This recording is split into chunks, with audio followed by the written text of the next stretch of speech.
nagkamali sa'yo? Ano ba? 17 anyos ka lang?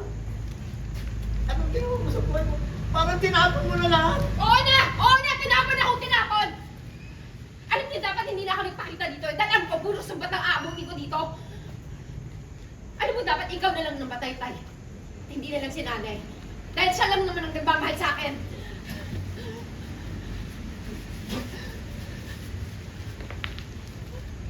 Sorry.